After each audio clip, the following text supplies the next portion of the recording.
Hi class. So today we are going to do an example of problem number 3 on the homework, which will take a lot of the concepts that we've been talking about lately, combining them and showing you how they work all together. So we're going to start off, we're going to draw in a surface here. And at the surface we have an air temperature, and let's say that that air temperature is 15 degrees Celsius. And I'm going to give you the mixing ratio. The mixing ratio is 5 grams per kilogram. And we're going to make the assumption that the mixing ratio is not going to change as we take a parcel of air at the surface and force it to rise. And so the purpose of this problem then is to take these surface conditions and to see why clouds form at a particular level. What has to happen for a cloud to form at a particular level? So we've got these initial conditions, a surface temperature of 15 degrees C and a mixing ratio of 5 grams per kilogram, again with the assumption that the mixing ratio is going to stay constant.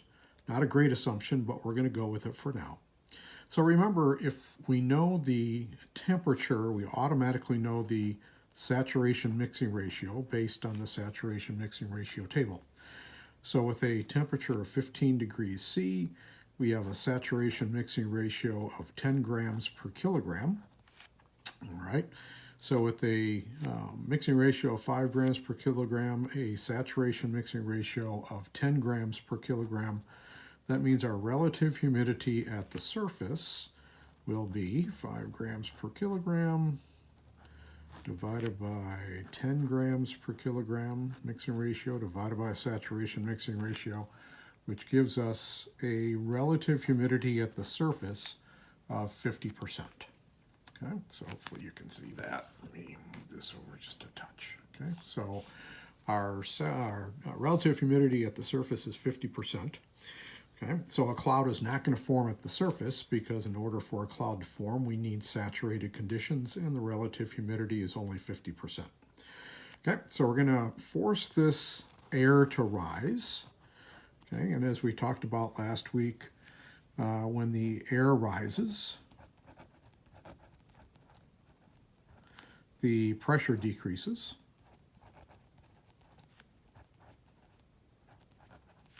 When the pressure decreases, the air expands.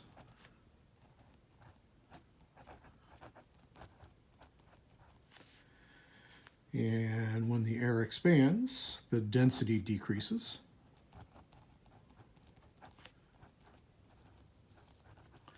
And when the density decreases, the air temperature decreases. Alrighty, now based on the notes that accompany the link to this YouTube video, we've talked about air changing its temperature adiabatically without the addition or removal of heat energy.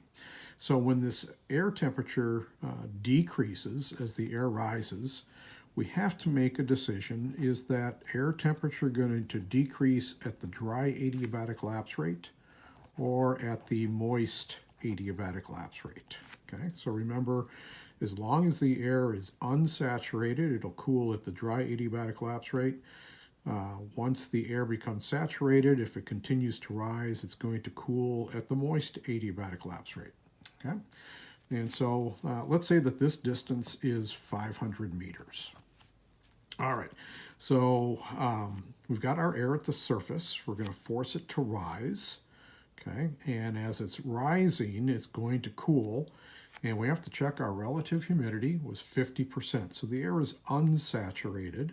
So as we force this air to rise, it's going to cool at the dry adiabatic lapse rate. And we know that the dry adiabatic lapse rate is 10 degrees C per 1,000 meters. Okay, so as we take this air parcel at the surface, force it to rise, pressure decreases, air expands, as air rises, pressure decreases, the air expands.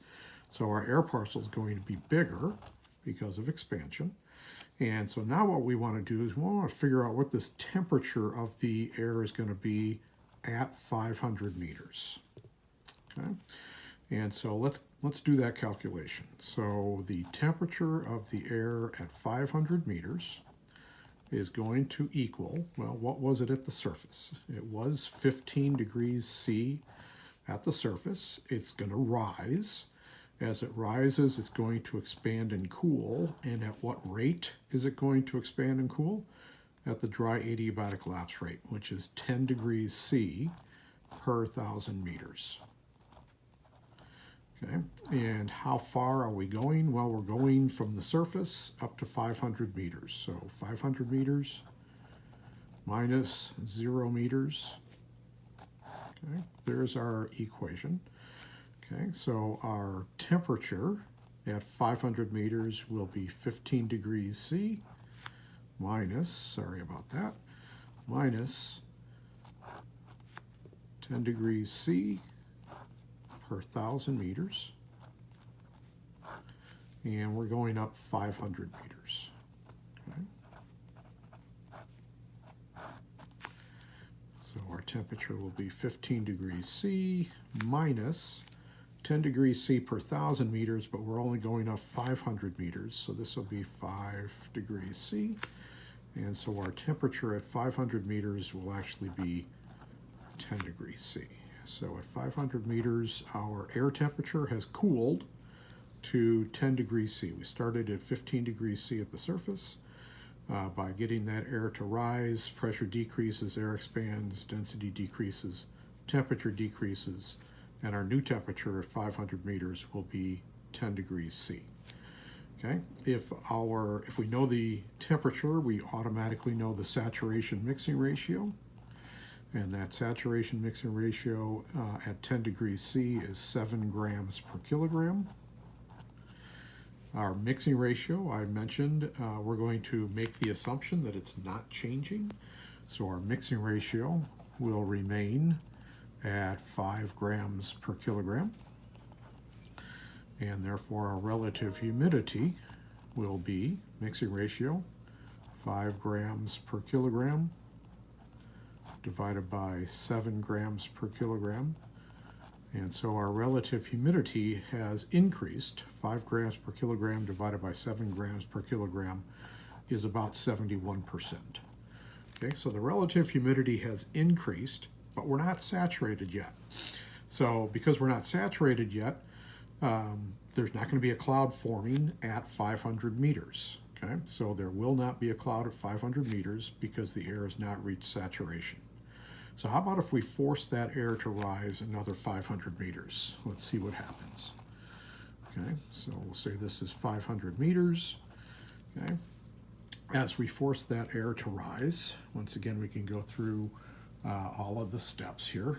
So I'll make sure that I'm on the frame here. So the air rises. When the air rises, the pressure decreases.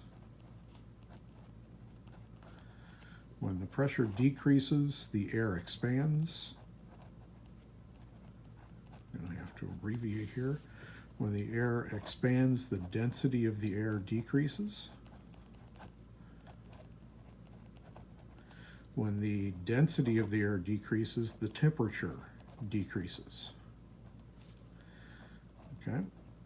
So we have to ask ourselves, is that air going to decrease at the dry adiabatic lapse rate or at the moist adiabatic lapse rate? Okay. It all depends on the relative humidity. At 500 meters, the relative humidity is 71%. It's not saturated. Okay, so this air is going to continue to cool at the dry adiabatic lapse rate. Okay. Dry adiabatic lapse rate 10 degrees C per 1,000 meters. Okay. So we need to then take a look at the temperature of the air at 1,000 meters. So 500 plus 500 is the 1,000. Okay.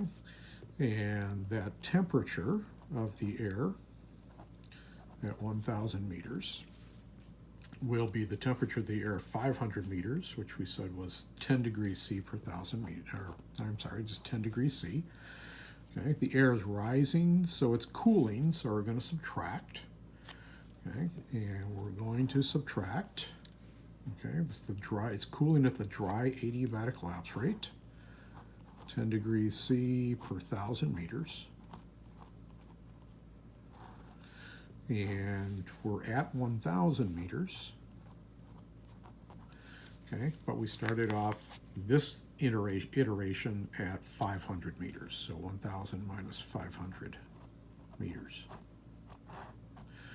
Okay, so our temperature at 1,000 meters will be 10 degrees C minus 10 degrees C per 1,000 meters. Okay, and we went from 500 meters to 1,000, so that's 500 meters. Okay, so 10 degrees C minus 10 degrees C per 1,000 meters, but we're only going up 500 meters at a time. So we're going to subtract another 5 degrees C, and so our temperature at 1,000 meters will be 5 degrees C. Okay. If we know the temperature, we automatically know the saturation mixing ratio. Okay, saturation mixing ratio at 5 degrees C is 5 grams per kilogram. Okay, remember, we're going to assume that the mixing ratio hasn't changed, so the mixing ratio remains at 5 grams per kilogram. Okay, I should have mentioned too, remember when we took our air parcel and got it to rise, the air parcel is going to be larger as it expanded.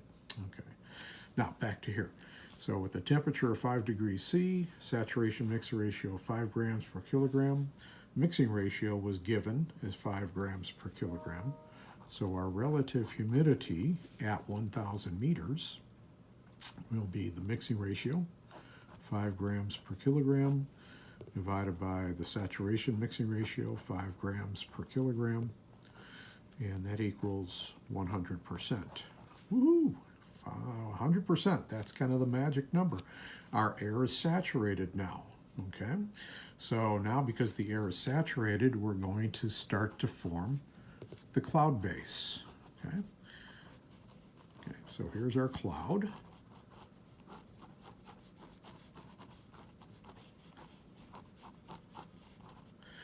Okay, and 1,000 meters is what is known as the, I'm going to move this over a little bit now so I can write over here.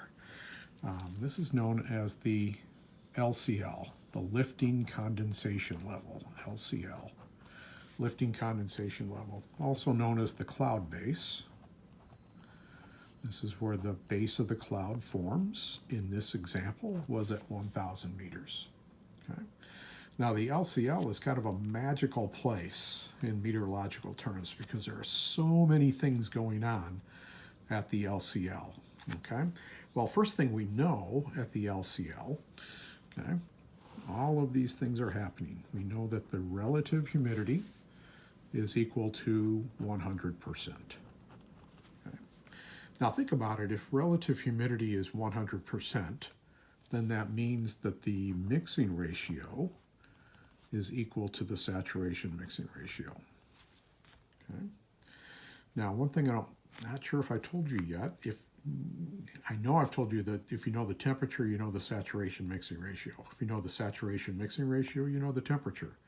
But you can use the exact same table, the saturation mixing ratio, in terms of the mixing ratio. If you know the mixing ratio, you know the dew point temperature. And if you know the dew point temperature, you automatically know the mixing ratio.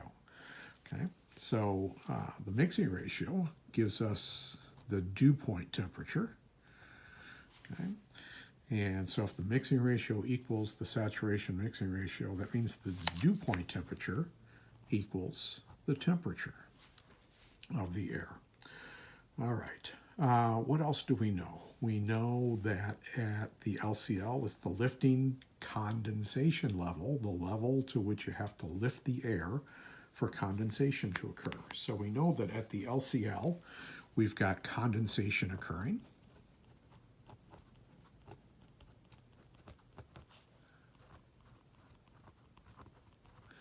Okay, and if condensation occurs, that means that the air is releasing.